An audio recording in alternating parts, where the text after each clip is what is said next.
Ош шаарындагы ден соолугуна мүмкүнчүлүгү чектелген балдарды кабыл алуу борбору Ош шаары жана өлкөбүздүн түштүк аймактарынан келген туаса майып жана ден соолугуна мүмкүнчүлүгү чектелген балдарга жана өспүрүмдөргө комплекстүү реабилитациялоо жардамдарын көрсөтөт. 50-жылдары төрөтүү үй катары эксплуатацияга берилген мекеме 2000-жылдары ден соолугуна мүмкүнчүлүгү чектелген борбордун пайдалануусуна берилген.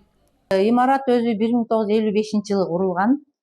Андан бери бул 2000-жылга чейин бул жерде шаардык төрөтүү үй жайгашкан. 2000-жылы шаардык төрөтүү көчүп кеткенден кийин бул жерге балдардын ден соолугун калыбына келтирүү борбору көчүп келген. Ошондон бери ушул жердебиз. Бирок бул имарат 1976-жылы акыркы жолу капиталдык ремонттон өткөн, капиталдык ремонтко муктаж.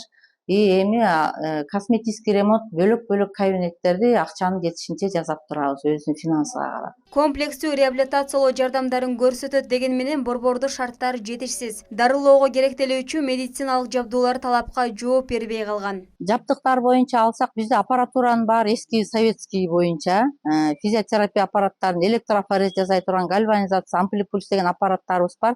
4-5 гана даана болуп эсептелет. Парафин бар. Эгерде ошолордун баардыгынын аппараттары жаңы болсо, азыр абдан заманбап частный клиника, жеке клиникаларга барсаңыздар заманбап аппаратура бар. Бир аппаратура менен ток дарылоонун 4-5 түрүн жасаса болот. Бизде бир аппаратура бир гана түрүн жасай алат. Заманбап медициналык жабдуулардын болуусу дарт менен күрөшүүдө өтө зарыл дейт борбордун кызматкерлери. Каныкей Айтмамат кызы социалдык, медициналык, педагогикалык, усулдук, методикалык жардамдар көрсөтүлүүчү борбордо социалдык педагог болуп эмгектенет. Биздин сенсорный кабинетке азыркы жасап жаткан жумушубузга канааттандырарлык жетишкен методичкаларыбыз эле бар. Алар көбүнчө мелкая моторика, баягы майда моторикага жакшы. Анан эми чоң моторика дегенибизге көбүнчө эмелер жетпейт, андай гамактар жетпейт, вешалкалар жетпейт. Ошолорду бизге керек да, баланын 100% жыйынтык жакшы состоянияга алып келгенгечи. Мүмкүнчүлүгү чектелген балдар ата-энесинин камкордугуна ар дайым муктаж болгондуктан дарылоо учурунда ата-энеси менен бирге болуусу шарт. Бирок борбордо мындай шарт каралган эмес. Азыр мен мына биринчи этажга жаттым, больной көп үчүн. Биринчи этажга жаткан менен лечениялар экинчи этажда дагы бар экен.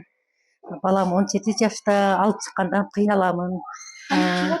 Азыр баламы көтөрүп чыкканда 1-2 жолу дем алып туруп, анан лечениябызды алып жатабыз. Ушу экинчи этажга лифт коюп берсе, ата-энелер кыйналбайт элек. Эми заманбап жабдыктардан бул жерден көп нерсе жетишпейт. Вертикализатор деген болот, имитатор ходьбы деп коет, баспаган жанакы буту ДЦП балдар барго, балдардын церебралдык шалы оорусу.